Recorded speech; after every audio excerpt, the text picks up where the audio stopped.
Bonsoir, bienvenue. Merci à tout le monde d'être là. C'est vraiment super de vous voir aussi nombreux et nombreuses. Merci infiniment.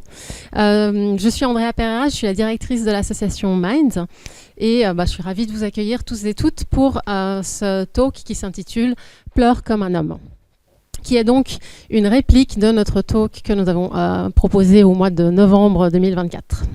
Ce talk, il est organisé en partenariat avec le service Agenda 21 Ville Durable de la ville de Genève. Et donc, je vais passer la parole à Chloé Berthet, qui est chargée de mission au sein de l'Agenda 21.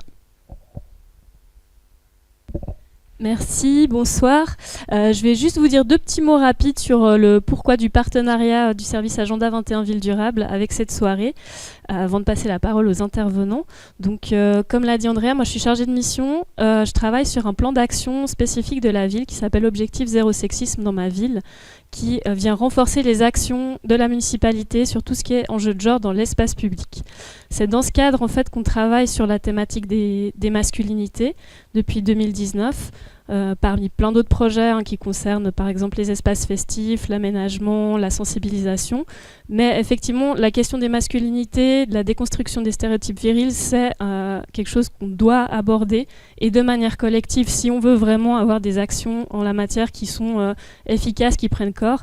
C'est des questions aussi qui nous concernent collectivement, donc il faut que l'ensemble de la société s'en saisisse et qu'on est un peu dans cette optique de que chacun, chacune, à son niveau, selon son profil, puisse se saisir des outils et les mettre en action. Donc on développe différents formats, notamment d'ateliers. On a des cours d'autodéfense féministe, on a des ateliers pour apprendre à réagir en tant que témoin de violence. Et puis du coup, je profite du micro pour faire de la pub pour un atelier qui s'appelle S'engager pour l'égalité, par où commencer, qui est dédié spécifiquement aux hommes. Et puis qui est développé par Quentin Delval. Donc vous pourrez vous faire une idée ce soir de l'intervenant. Et si ça vous intéresse, les inscriptions sont ouvertes. C'est des ateliers qui sont gratuits. On en propose 2 cette année. Le premier a lieu le 5 mai. La communication vient de sortir, donc les flyers sont imprimés sur l'imprimante du bureau pour l'instant. Ne vous formalisez pas, il y en aura des mieux plus tard. N'hésitez pas, c'est vraiment, on en a proposé pour la première fois en novembre l'année passée, qui ont très bien fonctionné. Donc on est vraiment content de pouvoir proposer ce format-là. Voilà, un dernier mot pour dire que des événements comme ce soir, on remercie vraiment chaleureusement Minds de les proposer parce que c'est important d'avoir des espaces de réflexion collective, de partage et en fait de plus en plus, on le constate avec l'actualité de ce début d'année et puis la montée en puissance de certains discours réactionnaires, on a un besoin de visibilité et de réflexion peut-être un peu plus calme, un petit peu plus développée que ce qu'on nous fournit au quotidien ces temps. Donc voilà, merci beaucoup Minds et les intervenants de ce soir, je me réjouis de vous entendre.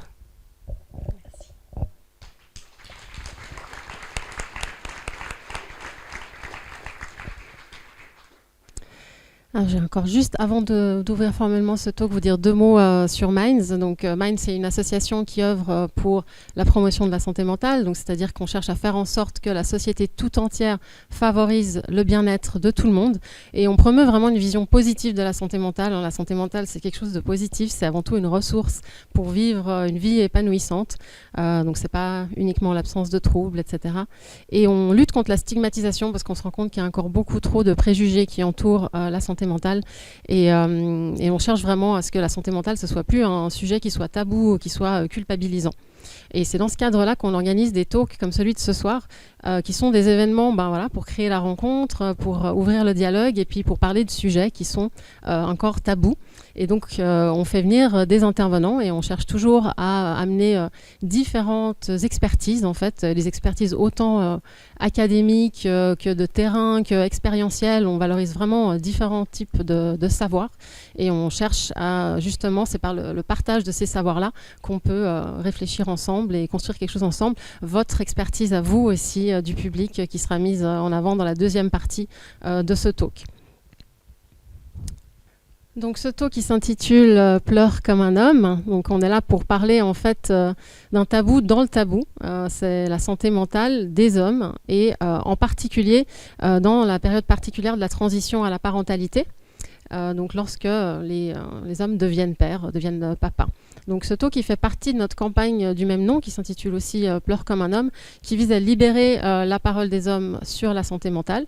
Dans cette campagne, on a examiné comment est-ce que les stéréotypes de genre impactent la santé mentale des hommes et la santé mentale des personnes de l'entourage des hommes. Donc on sait que les individus et la société tout entière, elles véhiculent de nombreux stéréotypes qui exercent une pression qui peut être immense sur les personnes et notamment sur les hommes. Donc les stéréotypes sur les hommes, c'est qu'est-ce que doit être un vrai homme. Il doit être viril, il doit être fort, il ne doit pas montrer ses sentiments, il ne doit surtout pas être vulnérable. Et ces stéréotypes, évidemment, ils vont influencer nos pensées et aussi nos comportements à tous et à toutes, autant les hommes que les femmes par ailleurs, indépendamment de notre identité de genre. Donc on peut bien imaginer que ces stéréotypes, ils vont influencer le bien-être des hommes à travers des injonctions comme qu'il ne faut rien ressentir, comme si c'était possible de ne pas ressentir d'émotions. Cette idée de devoir tout garder pour soi, surtout ne pas parler, surtout ne pas demander d'aide, ça va influencer la santé mentale des personnes et des hommes. Juste pour donner quelques chiffres, on sait qu'en Suisse, aujourd'hui, 12% des hommes rapportent une détresse psychologique moyenne importante. Donc 12%, c'est plus d'une personne sur 10, c'est plus d'un homme sur 10. On sait que 32% des hommes rapportent se sentir seuls. Donc c'est un tiers des hommes qui vivent avec une solitude.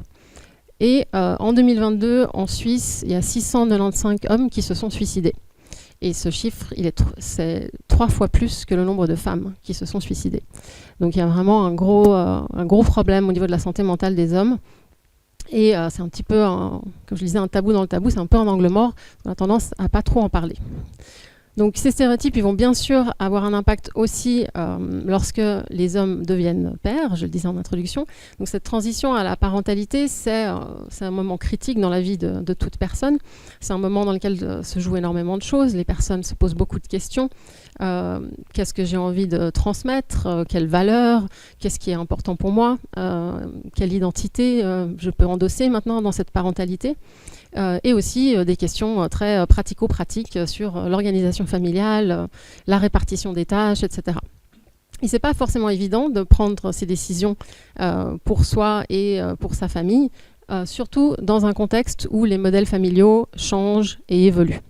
Donc on voit que les configurations familiales et les modèles qui sont associés à la configuration familiale, ils sont en train d'évoluer, ils ont déjà pas mal évolué. Et que ce qui était la structure familiale traditionnelle, qui était associée à une distribution des rôles très genrés, les femmes au care, à l'intérieur, à la maison, au ménage, et puis les hommes à l'extérieur, dans la vie économique, dans la vie publique. Cette structure traditionnelle, elle n'encourageait pas les hommes à s'impliquer dans le soin des enfants. Or, on voit maintenant de plus en plus d'hommes qui, au contraire, revendiquent leur souhait de passer plus de temps avec leur famille, plus de temps avec leurs enfants et de plus s'investir dans la famille. Donc, on voit qu'il y a une remise en question de cette structure traditionnelle et que, en tout cas, ce modèle unique de configuration familiale, il est remis en question en tant que modèle unique. Et ce changement, il amène des ouvertures, il amène des possibilités, mais il amène aussi des tensions, des contradictions, des attentes sociales qui peuvent peser sur les pères, qui peuvent sembler un peu s'empiler. Donc ils doivent non seulement subvenir aux besoins financiers du foyer, mais ils doivent aussi être éducateurs, ils doivent aussi être l'ami, ils doivent aussi être le compagnon, ils doivent aussi être le soignant. Voilà, ça peut créer de la pression puisque les pères peuvent se sentir un peu démunis avec énormément d'attentes et sans modèle existant auquel se référer. Donc ces tensions, elles peuvent aussi avoir un impact sur la santé mentale des parents et des pères en particulier. De nouveau quelques chiffres, 50% des parents voient leur bien-être psychique diminuer après la naissance d'un enfant. Un parent sur 2. Un homme sur 7 développe un trouble psychique pendant la transition à la parentalité. Et c'est environ 10% des pères qui sont touchés par l'anxiété ou par la dépression périnatale. On parle beaucoup de la dépression périnatale chez les mamans, mais on en parle moins chez les pères. C'est quand même 10% des pères qui sont concernés. Or, quand les hommes ont besoin de soutien, ils rencontrent souvent des difficultés à obtenir ce soutien. Déjà, il y a un manque de ressources qui ciblent spécifiquement les hommes. Il y a un manque d'engagement des professionnels de la santé envers les hommes, parce qu'ils ont tendance à se concentrer sur les mamans et à mettre un petit peu de côté les papas. Il y a aussi un manque de soutien entre pairs. Les hommes ont tendance à moins se soutenir les uns les autres, comparé aux femmes. Et il y a également un manque de reconnaissance de leur place dans la famille. Il y a un manque de légitimité et de considération pour le rôle du papa. C'est l'exemple de la crèche qui va plus souvent appeler la maman lorsque le petit est malade plutôt que le papa. Donc on voit qu'il y a de nombreux enjeux autour de la santé mentale des hommes dans le cadre familial. Et c'est pour parler de tout ça que nous avons des spécialistes ici ce soir, des intervenants ici ce soir. Donc on était censé avoir 3 intervenants, mais malheureusement Gilles Crétenant est malade, il est cloué au lit avec une grippe. Donc heureusement que nous avons 2 super intervenants qui vont compenser largement pour cette absence. Donc j'ai le docteur Vincenzo Iacoviello-Frédéric qui est maître assistant et chargé de cours en psychologie sociale et expert de l'évolution des normes de masculinité. Et Quentin Delval, philosophe, auteur du livre « Comment devenir moins con en 10 étapes ». Merci à tous les 2 d'être là. Je me réjouis de vous entendre. Donc, juste avant que je vous passe la parole, je précise un petit peu le déroulement de ce talk. Donc, on va d'abord entendre les interventions de nos invités. Ensuite, moi, j'aurai 2 ou 3 questions avec eux pour lancer un petit peu la discussion, mais surtout, on va très rapidement ouvrir la discussion au public et ce sera à vous de réagir, de témoigner, de poser des questions à nos intervenants, mais aussi de partager votre vécu, ce que vous avez envie de partager de vos réflexions sur cette thématique. Voilà, sans plus attendre, je passe la parole à Vincenzo. Merci.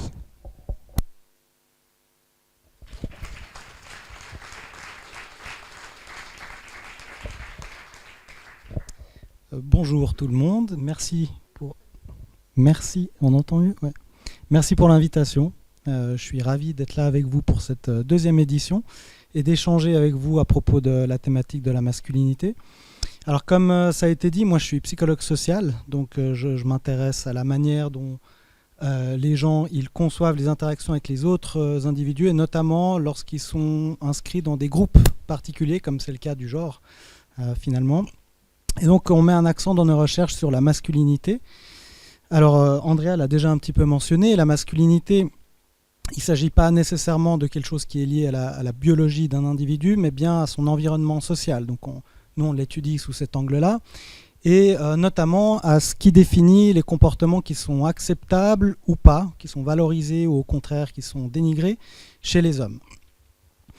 Alors dans ces normes-là, il y a différents éléments qui doivent revenir. Encore une fois, ça a été évoqué, mais le fait d'être fort, d'être impassible, le côté avec les émotions, d'être pas très ouvert par rapport à ses émotions, ça c'est quelque chose qui commence un petit peu à rentrer dans les connaissances sociales finalement. On commence à s'en rendre compte de plus en plus. Mais il y a d'autres choses, et notamment le fait de chercher des positions qui sont prestigieuses au sein de la société, de rentrer en compétition avec les gens. Ça, c'est des environnements qui peuvent être très masculins au niveau du travail, par exemple, dans lesquels il y a compétition qui est mise en avant. Mais également d'autres choses comme l'appétit sexuel. Donc les hommes ils sont supposés avoir un appétit sexuel qui est illimité et qui n'a pas de contexte. Donc à n'importe quel moment, finalement, un homme doit être prêt à avoir un rapport sexuel. Et puis, plus globalement, il faut que les comportements des hommes se démarquent de ceux des femmes. Donc à aucun moment, il faut qu'un homme ait un comportement qui puisse être pris comme un comportement qui est typique de celui des femmes. Alors l'enjeu, il est en termes de genre, mais il est aussi en termes d'orientation sexuelle. L'identité masculine traditionnelle, elle est éminemment hétérosexuelle. C'est pour ça aussi que les hommes, en tout cas hétérosexuels, ils doivent passer beaucoup de leur temps à faire donner des preuves qu'ils sont hétérosexuels. Même quand on pourrait penser que ça n'a jamais été remis en question, il y a souvent ce truc du « Ah non, mais moi, je le mentionne, comme ça, je suis bien hétéro ». Il y a souvent ce truc où il faut vraiment le mentionner. Il n'y a pas de risque que j'ai une autre orientation sexuelle que celle-ci. Alors, au-delà du fait qu'il y a ces différentes composantes comme ça qui définissent la masculinité, parce qu'il y a évidemment aussi des composantes qui définissent la féminité, qui, elle aussi, finalement, se fait en opposition à la masculinité. Ce qui est spécifique dans la masculinité par rapport à la féminité, c'est la rigidité, je dirais, de ces normes-là. C'est-à-dire ce qu'on risque lorsqu'on ne se conforme pas à ces normes-là. souvent, le risque de ne pas se conformer à des normes de masculinité, il est plus fort. En tout cas, il est perçu comme étant plus fort chez les hommes que chez les femmes. Pour illustrer ça, je vais refaire un petit exercice que je fais de temps en temps. Je vais vous demander de participer. Et dans un premier temps, je vais demander aux femmes, parmi les femmes, combien d'entre vous ont déjà mis un pantalon? Levez la main. Voilà. Parmi les hommes, même question. Combien d'entre vous ont déjà mis un pantalon? Donc, encore une fois, parmi les femmes, combien d'entre vous ont déjà mis une jupe? Parmi les hommes, combien d'entre vous ont déjà mis une jupe? Quelques-uns, quand même. Bon, c'est un petit exemple pour montrer finalement que dans la panoplie vestimentaire aussi, on voit qu'il y a une rigidité. Donc, il y a une palette qui est beaucoup plus hétérogène chez les femmes, finalement de choses qui sont permises, qui sont autorisées, ou si on le fait, on ne va pas nécessairement avoir une remarque. Chez les hommes, c'est beaucoup plus compliqué. On commence à voir un petit peu plus, un peu du vernis par exemple, sur les ongles, des choses comme ça, mais en général, la panoplie vestimentaire des hommes, elle est relativement finalement limitée. Et la raison à ça, c'est que si on s'imagine casser ces codes-là, on voit bien qu'on va avoir des réactions par rapport à ça. Ce qu'on appelle parfois en anglais des réactions de backlash, donc de retour de flamme, c'est qu'on ne va pas juste nous laisser passer ça comme ça, mais c'est qu'on va avoir une réaction négative. Ça peut être une petite remarque, une petite moquerie, ou même un dénigrement plus appuyé. Donc pour cette raison-là, c'est plus difficile pour les hommes de se démarquer, de sortir de ces normes-là. Il faut toujours qu'ils se tiennent finalement à ce qu'ils sont supposés faire en tant qu'hommes.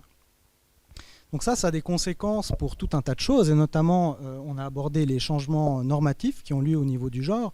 Alors c'est des choses qui sont perceptibles par différents éléments, mais par exemple, on voit que c'est davantage porté par les femmes. Si on s'intéresse par exemple aux carrières, les carrières qui ont été traditionnellement finalement occupées par des hommes, on voit une tendance dans laquelle il y a de plus en plus de femmes qui commencent finalement à rentrer dans ces domaines-là. Donc, par exemple, le domaine de l'ingénierie, mais en général tout ce qui concerne les mathématiques, les sciences dures, etc. Donc c'est lent, mais en général, il y a cette tendance comme ça. Avec le temps, il y a de plus en plus de femmes qui investissent ces domaines-là. C'est beaucoup plus difficile pour les domaines traditionnellement féminins. Donc c'est plus difficile pour les hommes. On voit qu'en fait, il y a une sorte de stagnation. Plus difficile pour un homme de devenir sage-femme, par exemple.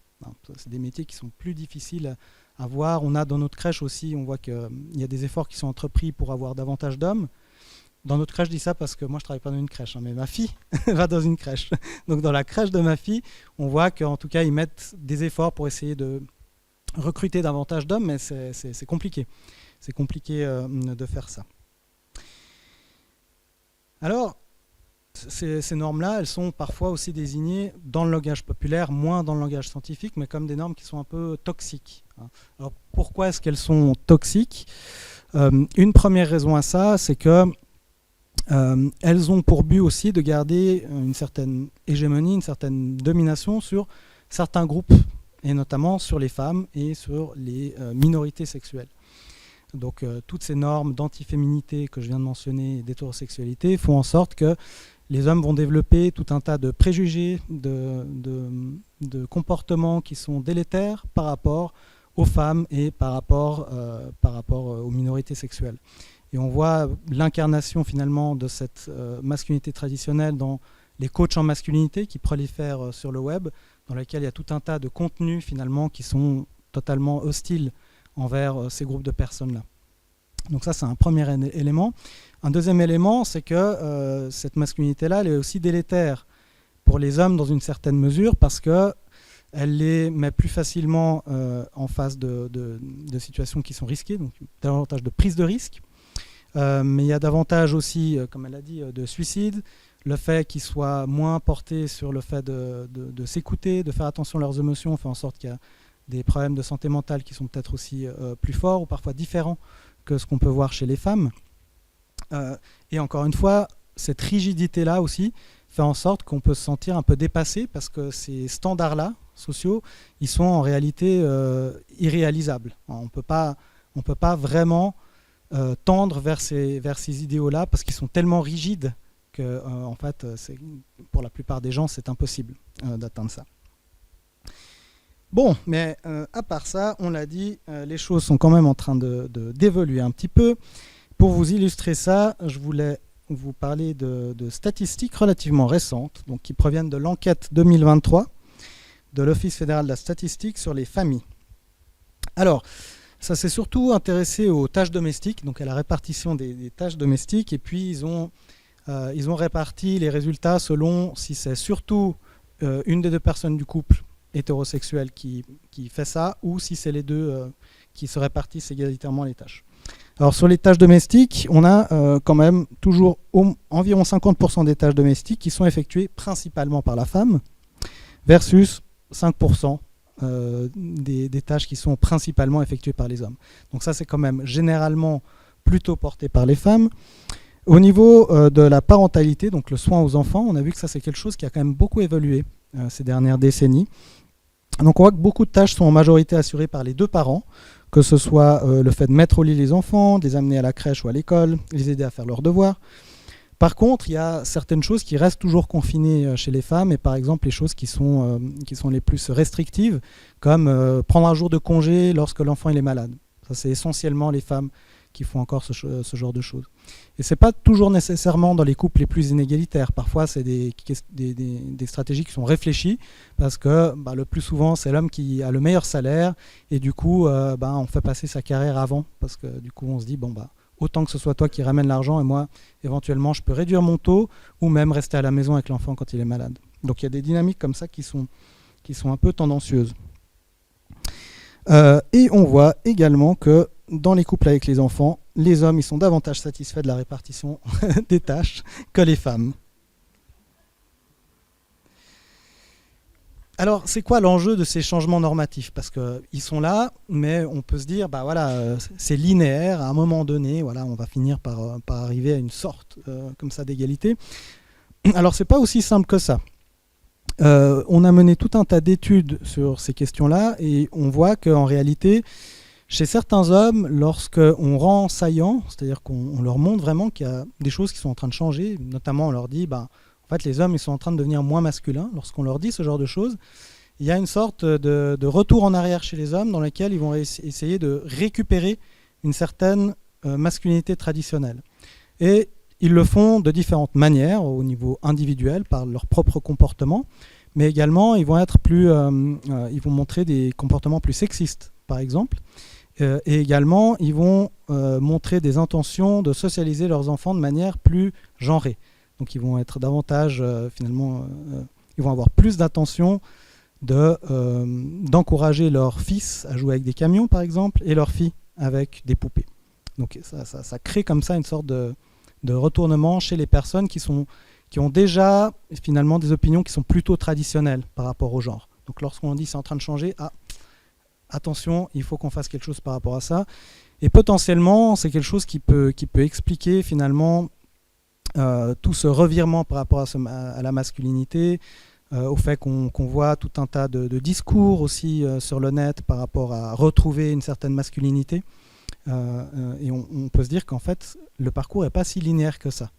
C'est compliqué.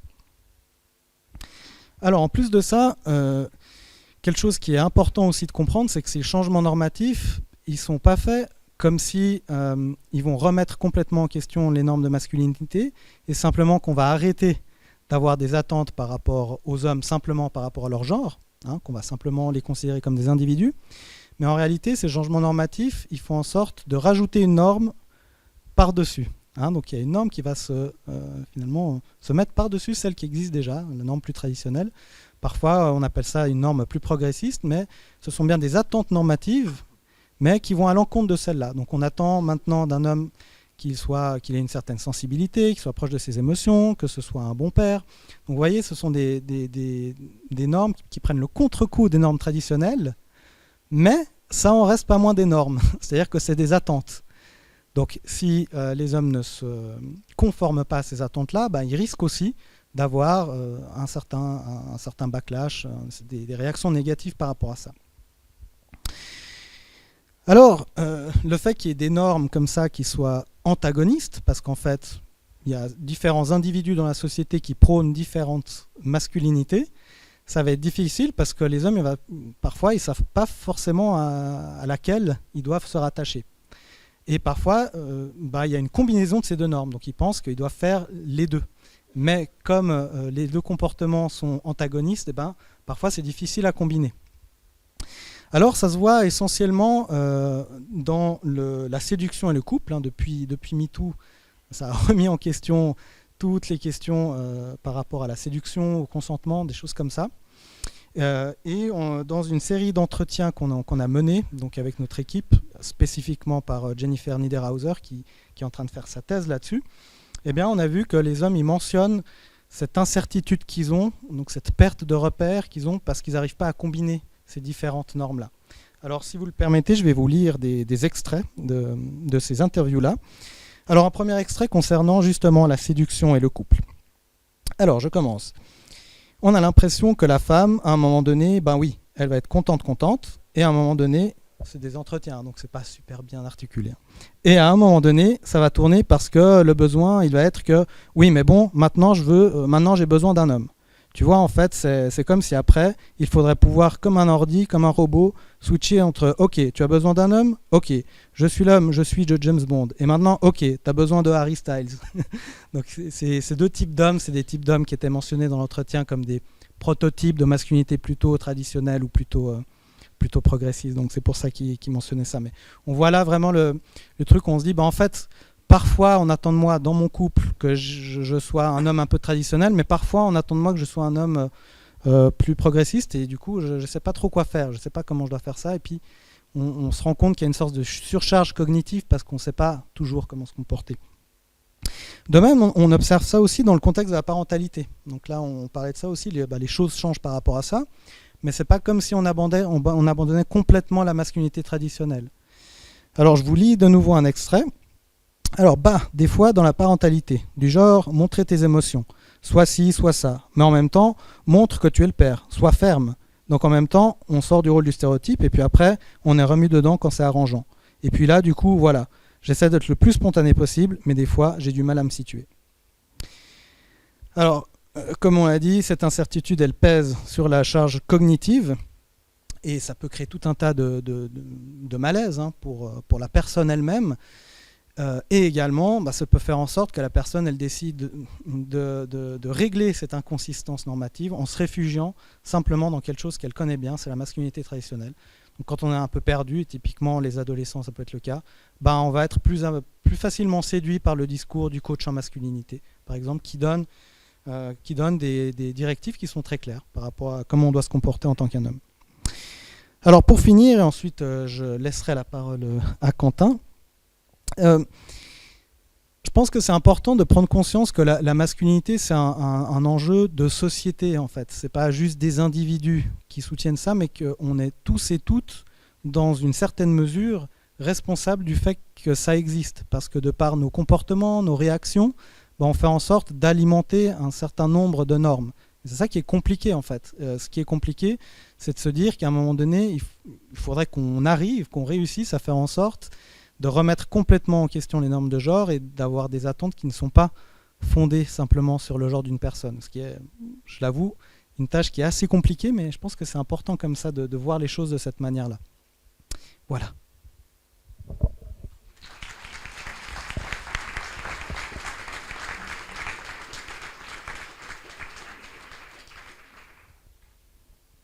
Merci. J'ai toutes les réponses. Non, évidemment, c'est le contraire que j'allais dire, mais alors ce que peut-être je peux commencer par dire, merci pour l'invitation aussi, qui m'honore beaucoup, c'est que ce que je pense que je peux apporter ce soir, c'est aussi ce que j'apporte dans le livre que tu as mentionné, une réflexion sur un parcours personnel, mais dans ce qu'il a d'universel et dans ce qu'il a de commun, comme tu le décris, sur toutes ces normes qui agissent sur nous, et ce qu'elles m'ont fait. Et en fait, je pense que je peux dire que je me reconnais à la fois dans les constats que tu as posés en termes de santé mentale, notamment la solitude, c'est un truc que j'ai beaucoup ressenti malgré le fait d'être dans des relations. Je n'étais pas en relation, j'étais dans des relations, mais il y avait un gros sentiment de solitude qui était très pesant. Et alors aujourd'hui, on m'invite comme ce soir à parler de ce sujet-là, mais j'ai compris ce que c'était une émotion, j'avais 40 ans, en lisant la Baby Encyclopédie des émotions à mon fils. Donc, c'est pas non plus que j'ai une longue carrière comment dire, de maniabilité ou de maniement des émotions, voilà, maniement derrière moi. Je raconte dans ce bouquin que dans la Baby Encyclopédie Larousse des émotions, on apprend aux enfants que les émotions, ça se ressent dans le corps. Et j'ai fait « Ah ouais ». Donc voilà, pour aller dans ton sens que l'exigence de ne pas être connecté à ses émotions pour les hommes, moi je l'ai vécu en réalisant qu'en fait à 40 ans je ne savais pas ce que c'était. Bref, mais pour revenir au sujet de ce soir,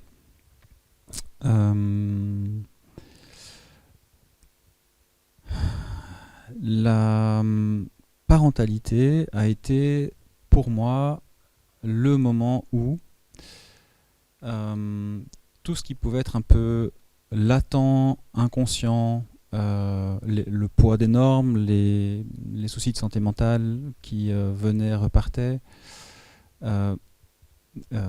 qui n'étaient pas vraiment gérés, pour lesquels je ne prenais pas vraiment le temps de m'en occuper. Je ne demandais pas d'aide. C'est aussi, comme tu le rappelais, une norme d'être fort et de ne pas parler à ses copains, ni forcément encore moins à des professionnels de la santé mentale. Et donc j'arrivais à vivoter avec ça, à être dans ce que j'appelle moi l'esquive de ces responsabilités-là, de prendre soin de moi finalement, et donc par extension d'une série de personnes autour de moi. Tout ça m'a un peu sauté à la figure en devenant père, parce que ce qui pouvait en fait se gérer, mais dans le sens de ne pas le gérer, en le diluant dans le temps quand on est sans enfant, en terminant pas les conversations, en reprenant plus tard, voilà, n'était plus possible, dans le sens où il y a une intensification atomique du rythme de vie et des choses qu'il faut faire, qui m'a surpris. Donc, et aussi du fait que j'étais tenu responsable par la maman de cet enfant, du premier. Donc j'ai 2 fils. Et donc, tout d'un coup, je me suis retrouvé à être confronté à toutes les attitudes que je pensais être, ou qui étaient une forme d'expression de la masculinité, mais qui étaient en fait des refuges, qui étaient des façons de ne pas faire, de ne pas vraiment écouter. Donc j'étais beaucoup dans conserver à tout prix le fait que j'étais l'image que j'étais un mec bien et qui était à l'écoute alors qu'en fait j'entendais pas. Je me réfugiais dans la pensée logique, dans chercher des solutions, il fallait gagner les conversations.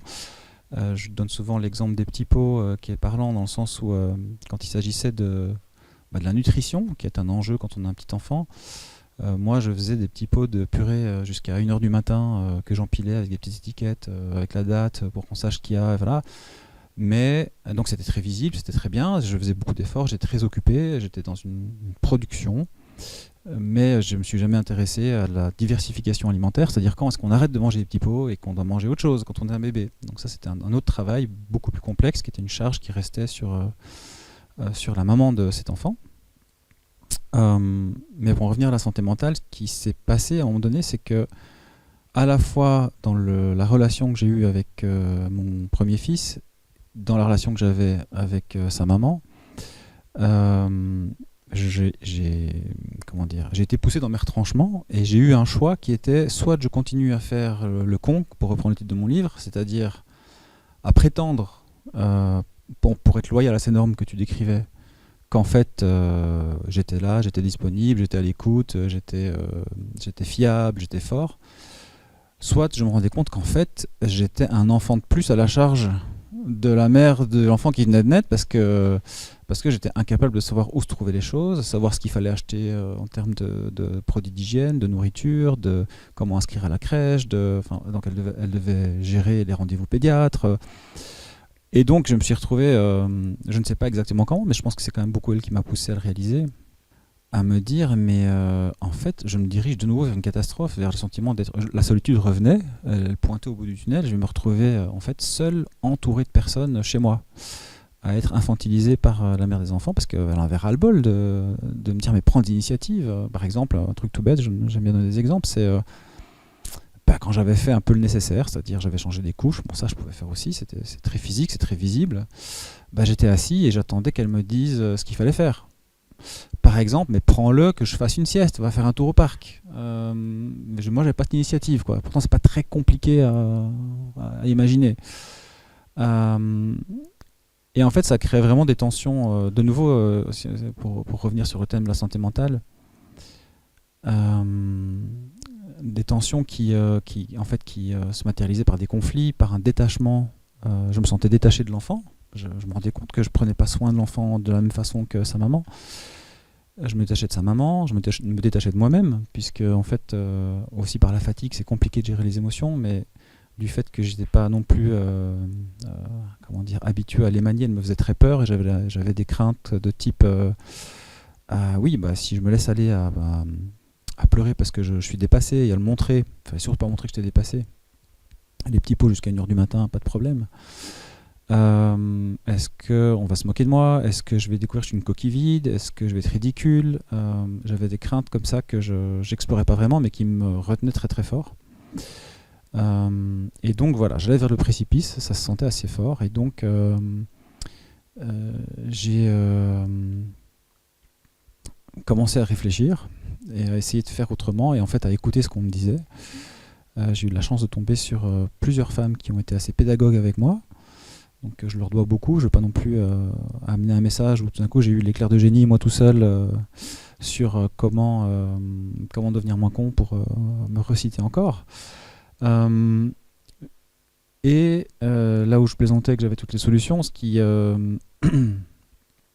là où la santé mentale a commencé à moins décliner et aller mieux, c'est que j'ai pas trouvé de contradiction entre prendre soin des autres et être masculin, dans le sens où anticiper les rendez-vous pédiatres, les rendez-vous de crèche, la diversification alimentaire, savoir quelle taille il fait en vêtements pour aller en racheter, des choses qui ont l'air assez des petits détails de la vie quotidienne, mais qui en fait jouent un rôle, qui prennent un espace mental énorme, en tout cas quand on a un bébé.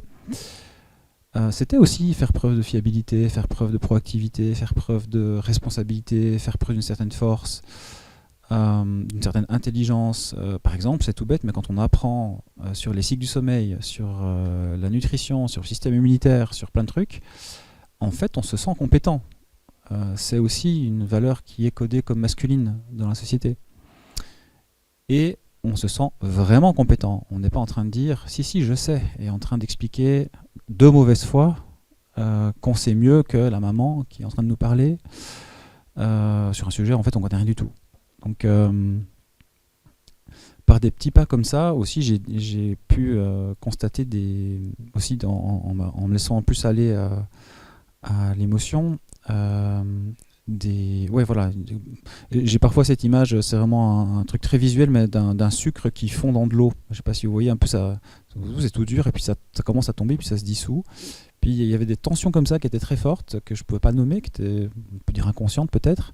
Puis en fait ça se dissolvait tout d'un coup et j'étais soulagé, je récupérais genre une capacité à penser. Enfin, c'était comme un nuage qui s'enlève comme ça dans l'esprit, parce que j'avais réussi à dire comment je me sentais, autrement que ça va ou ça va pas, qui étaient un peu les deux catégories de comment je vais quand je devais m'exprimer.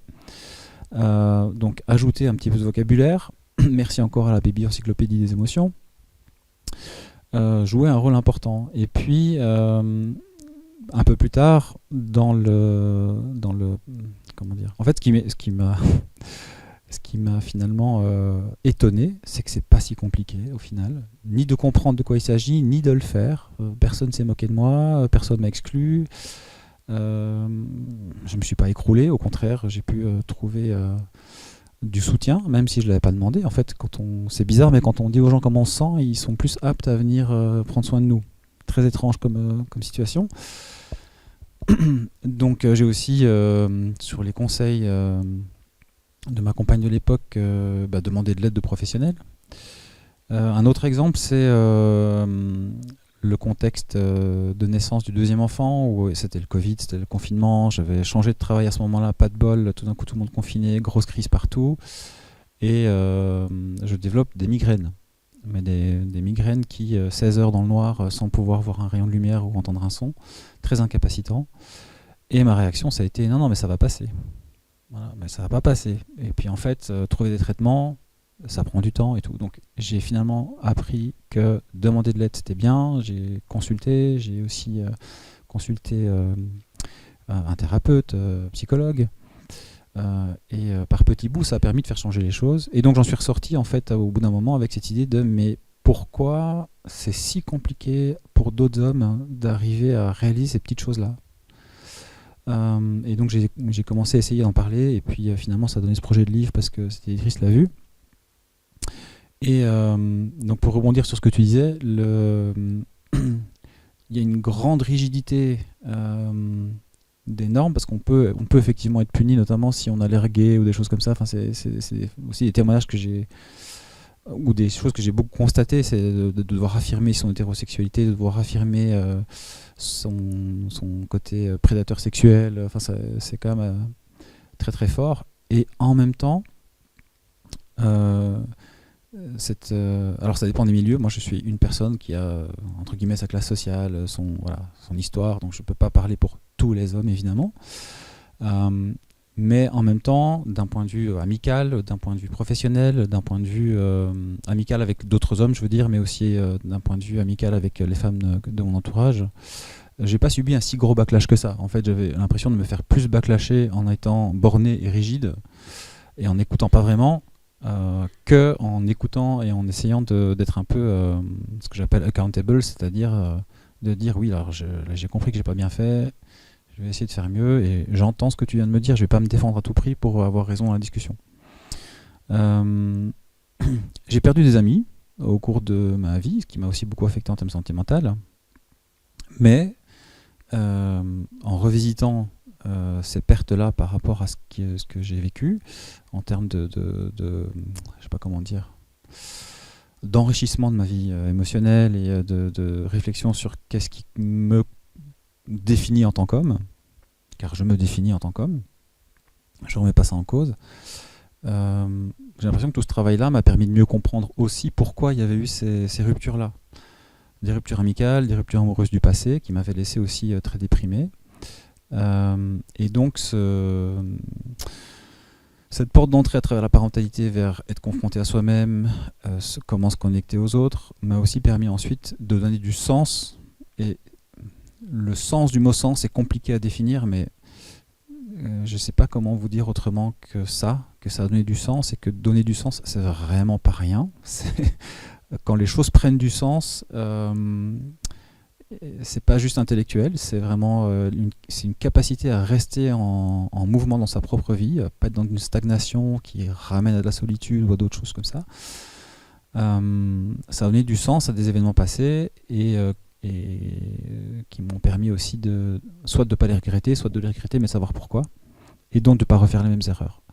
Et en fait ça c'est aussi peut-être une des leçons que j'ai tirées de ce modeste et maigre parcours, c'est comprendre ce qui s'est passé et ne pas répéter les mêmes situations anxiogènes et problématiques. Donc quand mon deuxième fils est arrivé, j'ai de nouveau fait des erreurs.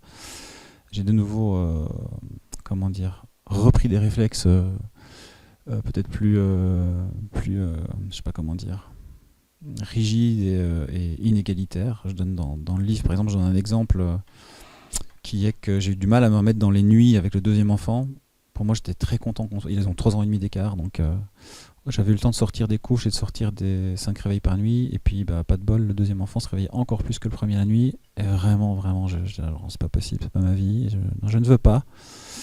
Et donc, j'ai pu avoir des comportements, heureusement, pas trop, de mode, non, je me lève pas, vas-y, c'est pas moi, je me retourne dans ma couette et j'y vais pas, quoi. Donc, ça revient vite. Ça revient très vite. Mais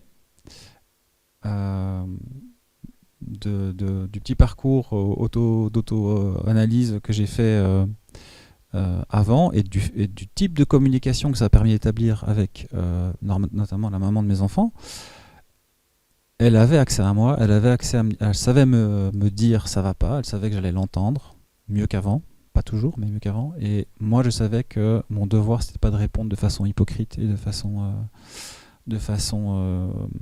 comment dire, stéréotypée, en étant loyal à toutes les normes de masculinité qui pèsent sur moi, et de toute façon, j'ai toujours raison, et de toute façon, t'exagères. On n'était plus là-dedans, ce qui fait qu'en fait, la correction de ces comportements inégalitaires s'est fait plus facilement, et on a tous moins souffert psychologiquement. Et donc, c'est pas non plus l'idée que en pleurant et en étant connecté à ses émotions, tout d'un coup, on devient parfait et tout va bien, et puis il n'y a plus de friction, et puis non. Au contraire, c'est de pouvoir se permettre d'avoir des frictions, mais qu'elles aient un sens et qu'on ne répète pas toujours les mêmes. Et ça, pour moi, c'était une grosse différence en termes de santé mentale. Voilà.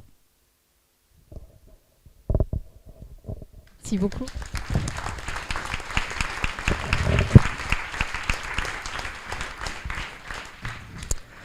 Merci beaucoup à tous les deux pour la richesse de vos interventions. Je pense qu'il y a déjà beaucoup de choses et je suis sûre que vous avez aussi des réactions. Peut-être pour lancer la discussion un petit peu. Donc on a vu l'impact de ces normes qui peut aller, si je résume un peu, de 3 ordres. Il y a les hommes qui vont plutôt aller rester dans les modèles traditionnels parce que ça les rassure et puis que ça remplit ce besoin de certitude. Et voilà, puis on a vu les problèmes que ça peut avoir sur leur santé mentale. Après, il y a les hommes qui vont plutôt aller dans le camp du changement et donc adhérer à des normes plus progressistes. Mais Vincenzo, tu as aussi souligné les problèmes qui existent par rapport à ça. Et finalement, ce qu'on a mentionné, c'est plutôt une sorte de troisième voie qui serait en fait de plus utiliser les normes de genre pour guider nos comportements et nos attitudes, mais voilà, d'essayer de se détacher de tout type de normes en fait. Alors ma question à $1 million, comment est-ce qu'on peut encourager les hommes à aller plutôt dans cette troisième voie-là, ou j'ai envie de dire au moins dans le camp du changement plutôt que dans le camp traditionnel? Comment est-ce que nous, dans notre quotidien, on peut faire ça avec les hommes autour de nous, en tant que femmes ou en tant qu'hommes? Ça te va si je rebondis tout de suite? J'ai envie de dire 2 choses. Je pense qu'il ne faut pas non plus être dans une tentative de nier le fait qu'on est pétri de normes, dans le sens où elles sont là, et puis moi j'échappe pas à mes socialisations, je n'échappe pas aux normes dans lesquelles j'ai grandi.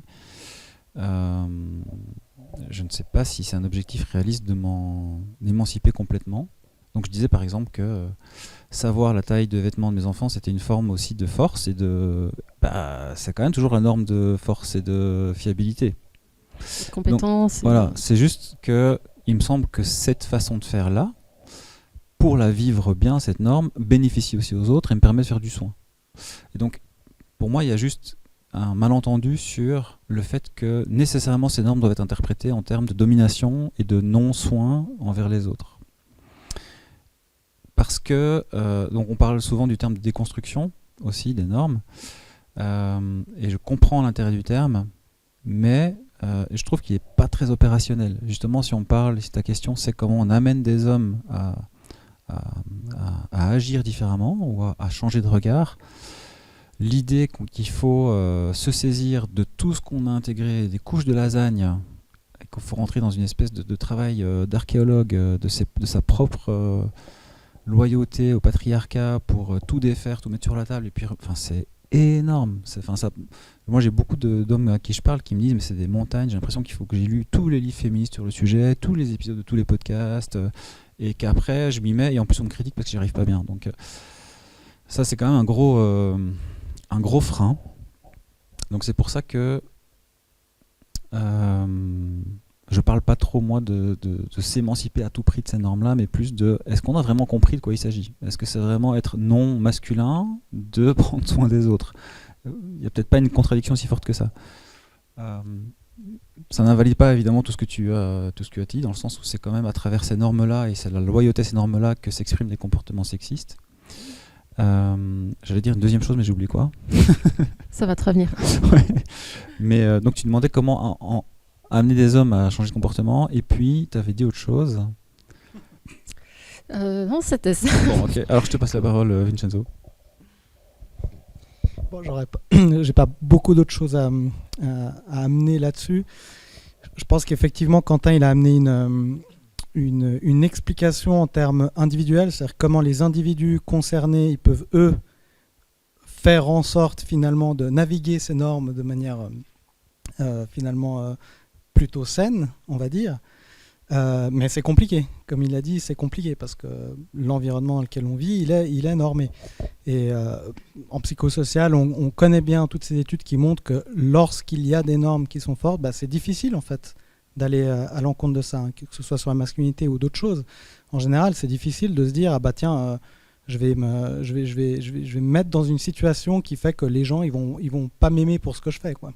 Donc je pense aussi que individuellement, on n'est pas complètement maître de notre destin. Il y a des contextes dans lesquels on est qui peuvent nous permettre effectivement de remettre plus facilement ces normes-là en question, mais dans certains contextes sociaux, c'est beaucoup plus difficile. Si vous vivez dans une famille qui est relativement traditionnelle, ou si votre femme, elle attend d'un homme qu'il ait des comportements qui sont plus traditionnels, c'est plus difficile pour vous de dire non, moi je m'occupe pas du jardin et des trucs, tu peux le faire toi aussi, les femmes peuvent très bien le faire.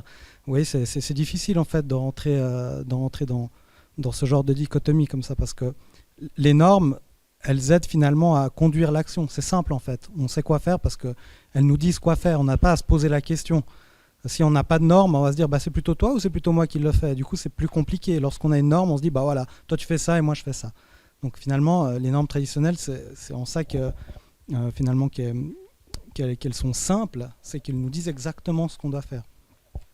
Donc je pense plus généralement, c'est aussi de se dire qu'est-ce qu'on peut faire nous pour faire en sorte d'aller vers une société qui est moins normée.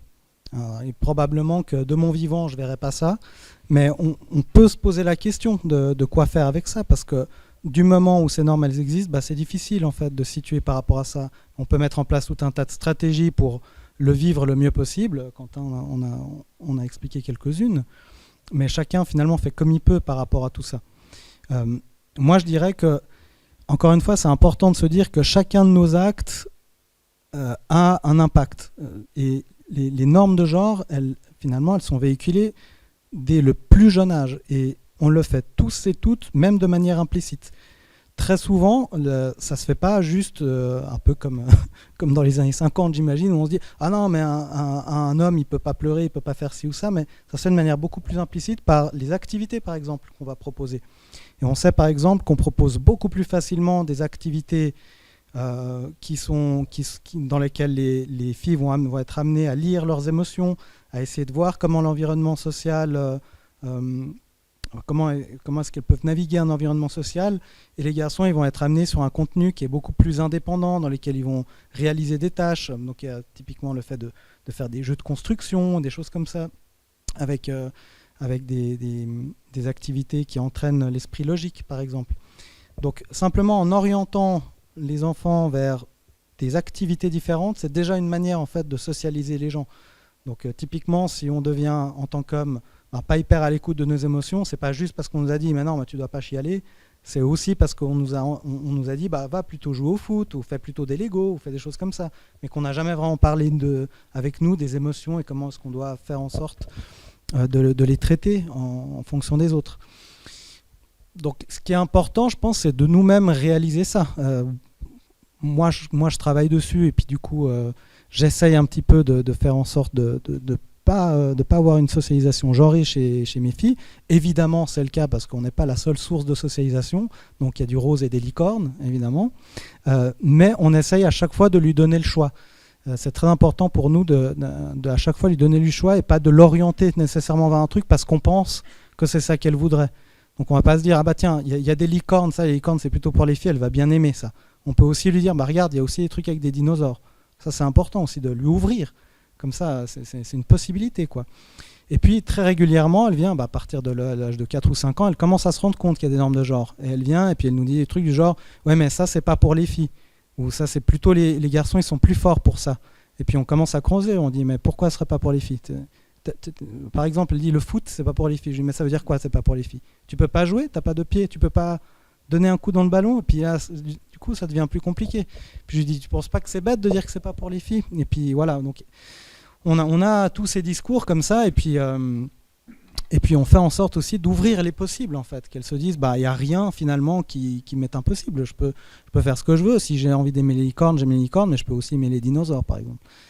Donc je dirais que s'il y a un effort qui peut être entrepris, c'est compliqué, mais encore une fois, c'est au niveau de la société, et puis on peut tous et toutes y contribuer dans une certaine mesure. Merci aussi pour cette conclusion sur la responsabilité. Tu voulais rajouter un élément? Oui, tout petit, mais en fait ça me fait penser à ce que tu dis. J'ai l'impression qu'il y a un autre malentendu dans des discussions qu'on peut avoir, soit entre hommes et femmes, soit entre hommes, soit peut-être entre femmes aussi, mais ça j'y suis pas.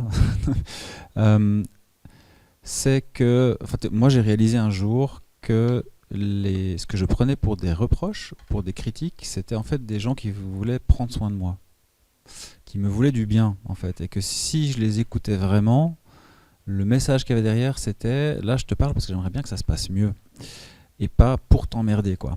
Et en fait quand on arrive à amener ça aussi auprès de certains hommes, ça peut être un déclic pour changer la façon d'écouter ce que les femmes ou d'autres personnes dans notre entourage qui sont minorisées nous apportent comme message. Et aussi que c'est pas parce que les gens sont en colère qu'ils nous détestent. C'est pas la même chose. Donc de nouveau, l'éducation aux émotions, je pense, et à l'empathie est très importante, et d'enrichir à la fois de comprendre ce que c'est que les émotions, mais aussi qu'est-ce que c'est que l'empathie. Et que exprimer une colère, c'est pas toujours une attaque personnelle ni quelque chose de négatif. Ça peut au contraire juste signaler que le sujet est important, des choses comme ça. Voilà. Oui, toutes les émotions sont importantes, et toutes les émotions en fait ont un message à nous faire passer. C'est des informations qui nous aident à guider notre action en fait, et elles ont toutes une valeur indépendamment de leur valence, même si certaines peuvent être plus agréables que d'autres, on en convient. Je voulais rebondir aussi un petit peu sur cette notion t'as parlé de la responsabilité individuelle, de ne pas mettre toute la responsabilité sur les individus. Voilà, c'est compliqué de se sortir de ces normes quand on évolue dans des sociétés genrées. Donc c'est vrai que nous, chez Minds, on est aussi vraiment pour dire que la responsabilité, elle repose pas sur les individus, mais elle repose aussi vraiment sur toute la société. Et justement, je voulais vous demander quel rôle je pense qu'un moyen pour que les sociétés changent un petit peu, c'est par la politique, en fait, par les politiques publiques. Donc, quel rôle pour les politiques publiques dans... alors, les normes de genre, c'est peut-être un peu compliqué, mais déjà pour assurer le bien-être parental, le bien-être familial dans les politiques des familles, en fait, comment est-ce qu'on peut créer une société qui soit plus soutenante du bien-être des parents et bien sûr des pères, parce qu'on est là pour parler des hommes essentiellement, mais des parents dans l'ensemble. Merci pour la question. Ce qui me vient immédiatement en tête, mais je réfléchis en parlant, c'est que j'ai fait un séjour de 2 années donc au Danemark, à Copenhague, où j'ai découvert un autre univers en termes de politique familiale. Je ne sais pas si dans le public il y a des personnes qui ont aussi eu ce type d'expérience ou qui ont un compagnon ou une compagne qui vient d'un pays nordique. Mais pour vous donner une idée, mon premier choc, ça a été qu'en arrivant là-bas, pour avoir une place de crèche à 3 minutes de la maison, pour mon bébé, ça m'a pris 3 jours. Il y a des crèches littéralement à tous les coins de rue. L'expression « il y a des crèches à tous les coins de rue » est quasiment vraie. C'est hallucinant. Il y a à Copenhague en particulier, donc j'ai pas été dans tous les pays du Nord, mais les Danoises et les Danois d'ailleurs sont très jaloux de la Suède. Bref. Alors que déjà pour moi le Danemark c'était qu'est-ce que c'est que ce monde où on aime les enfants, et enfin bref. Il y a des places de jeu à Copenhague, les Legepladser, qui sont il y a une petite maison dans les places de jeu, donc il faut vous imaginer un parc en fait avec plein d'activités, et il y a un employé ou une employée municipale dans cette petite maisonnette dans la place de jeu qui organise des activités pour les parents puisqu'ils viennent avec leurs enfants, et une des activités qu'ils ont, c'est des réunions entre papas qui ont des congés paternité de 6 mois ou plus, avec une infirmière qui vient répondre à leurs questions sur le soin du bébé, sur leur propre santé à eux, voilà. Et donc j'y vais, et je discute avec des papas danois, et qui me disent « Ah, tu viens de Suisse, super pays et tout, alors c'est comment là-bas la paternité, c'est quoi ton congé paternité ?» Donc moi j'ai eu mon premier enfant avant la votation qui a mené le congé paternité, donc c'était 1 jour la loi fédérale, j'en ai eu 5 parce que mon employeur était hyper progressiste. Et donc je leur dis moi j'ai eu 5 jours, et là je vous jure, le visage de mon interlocuteur qui se décompose, il a fondu, il m'a dit mais vous aimez pas vos enfants en Suisse, c'est quoi ce... Et donc c'était une société où en fait l'enfance en soi, pas les enfants concrets, mais l'enfance a une valeur différente. Et tout est organisé comme ça. Je peux vous donner des exemples, on peut passer la soirée à vous donner des exemples de choses qui m'ont halluciné. Mais vraiment, c'est pas une façon de parler, je peux parler 2 heures de ça. Mais tout le monde là-bas, enfin tous les Danois et les Danoises disent, les enfants n'ont pas choisi de venir dans ce monde, c'est nous qui les avons amenés, on est responsable de s'en occuper comme il faut. Qu'est-ce que ça veut dire ? Moi, je suis arrivé là-bas, j'ai amené mon fils à la crèche qui était à 3 minutes de chez moi, et je suis retourné le chercher. À quelle heure, à votre avis ? 17h, 17h30. Je suis arrivé, il y avait les pédagogues, donc c'est le nom des éducatrices, c'est les pédagogues. Et elles m'ont regardé, un regard noir, mais genre, mais qu'est-ce que tu fous, quoi ? Oui, on est ouvert jusqu'à 18h en principe, mais si t'as vraiment un gros problème au boulot. Et en fait, il y a un truc très drôle, c'est que là-bas, on log in et on log out son enfant sur un écran tactile à l'entrée. Donc on arrive et on touche la photo de son enfant et on met check-in, et quand on le prend, on met check-out. Et on voit tous les autres enfants de la classe. Et moi, j'arrive le premier jour, qui était check-in ? Le mien. Qui était check-out ? Tous les autres. Et on voit l'heure à laquelle ils ont été check-out. Et je regarde l'heure, après avoir fait les regards noirs, 15h30. Et en fait, au Danemark, les parents vont chercher leurs enfants qui sont à la crèche à 15h30. Et donc moi je dis, mais c'est pas possible. Qu'est-ce que c'est que cette histoire ? Donc les pédagogues étaient énervés parce qu'elles devaient rester pour mon enfant tout seul, quoi. Ça va pas. Elles voulaient rentrer s'occuper des leurs. Donc j'étais l'étranger qui a mis les plis dans le plat, quoi. Et donc je commence à parler aux gens autour de moi, mais on fait comment au boulot ? Bah, quand on est parent, c'est accepté, c'est tout. Oui, mais après tu dois rattraper tes heures. Non. Mais ton patron, mon patron aussi, il fait ça. Ah, ok, d'accord. Donc la société est différente. Donc voilà. En termes de politique familiale, Il y a du travail encore. il y a du travail, voilà. Oui, là ça fait vraiment écho à ce que j'ai vécu aussi. Moi j'ai passé 1 an et demi aux Pays-Bas. Avec ma femme, on a eu notre premier enfant là-bas aussi. Là aussi, ils sont un peu plus progressistes au niveau de la parentalité. Et ma femme aussi est norvégienne. Donc on fait régulièrement des trajets là-bas. Puis je peux voir effectivement la différence. C'est une différence qui est structurelle avant tout, parce que les congés sont différents, etc. Mais on voit comment il y a un accord entre culturellement, comment on voit la parentalité et comment la structure est faite. C'est-à-dire que ça va ensemble en fait. Et effectivement, le fait de, je sais pas, typiquement de mettre notre enfant à la crèche à 6 mois, mais c'est un choc pour ma belle-sœur. Elle n'arrive pas à comprendre comment on peut se séparer de notre enfant à 6 mois, puis à le donner à des étrangers comme ça, alors que, pour rappel, juste en Norvège, ils ont un congé parentalité d'1 an et demi. Donc avant 1 an et demi, il n'y a pas de structure, enfin, ils vont pas dans une structure pour enfants, quoi, en général. Donc, je dirais effectivement, pour résumer un petit peu, je suis d'accord avec tout ce qui a été évoqué là. Au-delà du fait effectivement de commencer à penser à des congés parentaux peut-être plus étendus, alors là il y a tout un tas de soucis, on peut discuter de comment est-ce qu'on finance ça, etc. Mais sans rentrer là-dedans, je pense que c'est quelque chose qui vaut la peine d'être réfléchi, parce que ça va jouer évidemment un rôle pour l'égalité de genre, et puis en général finalement sur comment est-ce qu'on appréhende la parentalité, pas juste sur un truc qui nous emmerde et puis on met ça dans un coin parce qu'on doit aller au travail, quoi. Et puis je pense aussi, plus généralement, c'est important que la société, elle fasse en sorte que ce soit une société aussi pour les enfants en bas âge. C'est pas juste les enfants en bas âge, ils restent à la maison, puis quand ils ont un certain âge, là, ils peuvent sortir. Parce que, en fait, tout ce que ça crée, c'est que les parents, ils restent à la maison, et souvent, le parent qui reste à la maison, c'est la maman. Parce que, finalement, le système, il est fait comme ça. Donc, elle va plus souvent rester cloîtrée, parce que les environnements, en tout cas chez nous, ils ne sont pas tant faits pour des enfants en bas âge. Encore une fois, si vous allez en Norvège ou même aux Pays-Bas, très, très régulièrement dans les cafés, c'est facile d'aller avec un enfant, ou même les enfants un peu plus grands, il y a des petits espaces de jeu ou des choses comme ça. Vous ne devez pas juste le garder à la table pendant qu'il prend les cuillères, les fourchettes et qu'il faut votre café partout, et puis c'est hyper stressant de boire un café. C'est beaucoup plus family-friendly, comme ils disent là-bas. Je ne sais pas si vous êtes déjà allé à Oslo aussi. Ils ont une bibliothèque incroyable. Vous pouvez presque aller la visiter, c'est presque un monument. Elle est relativement nouvelle comme ça, puis elle est énorme.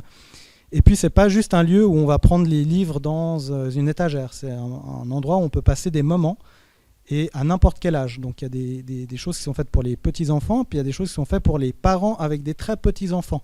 Donc, vous avez régulièrement des parents mélangés, femmes ou hommes, avec des tout petits bébés qui sont dans des endroits qui sont dédiés finalement aux enfants en bas âge. Mais c'est des trucs ici qu'on a du mal à voir, j'ai l'impression.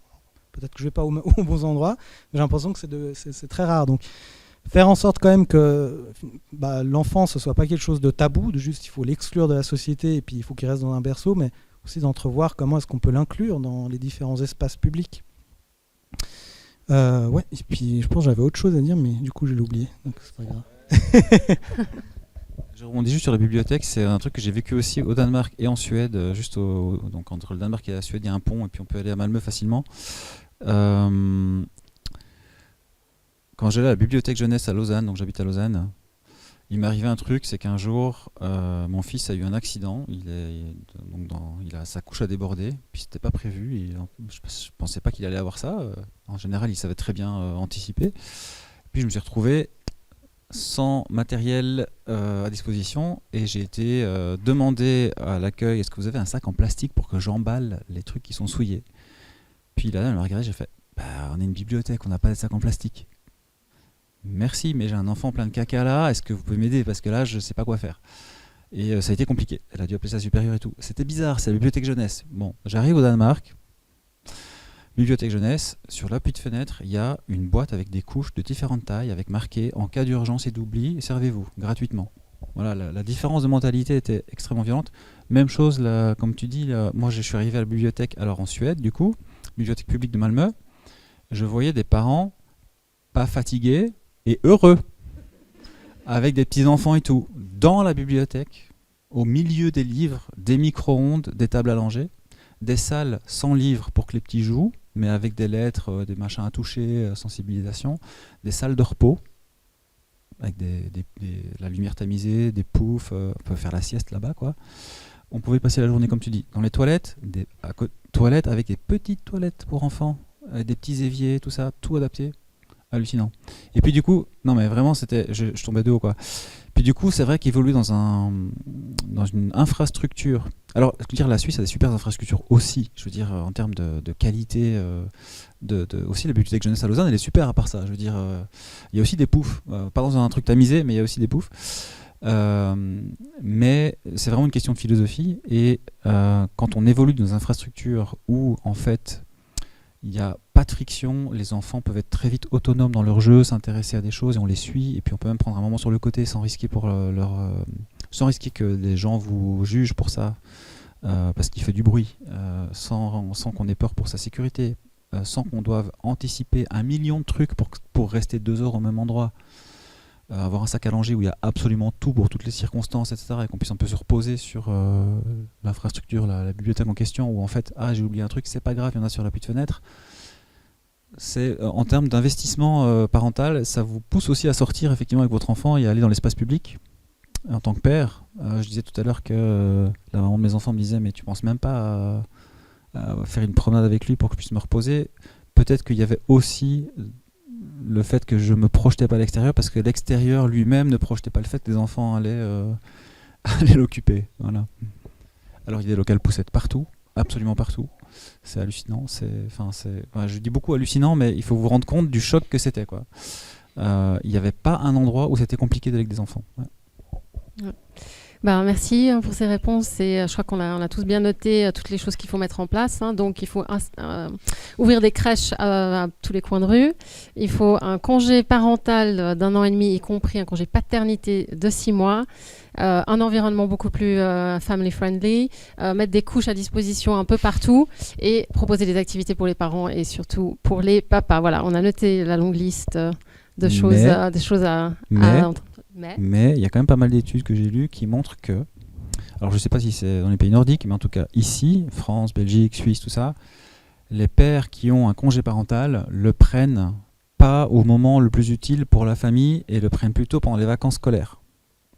Donc, c'est pas parce qu'il y a un congé parental qu'il est non plus mis entre guillemets à bon escient de la part des hommes, qui vont plutôt se dire pourquoi je prendrais mon congé parental en novembre alors que je pourrais le prendre en été où c'est cool.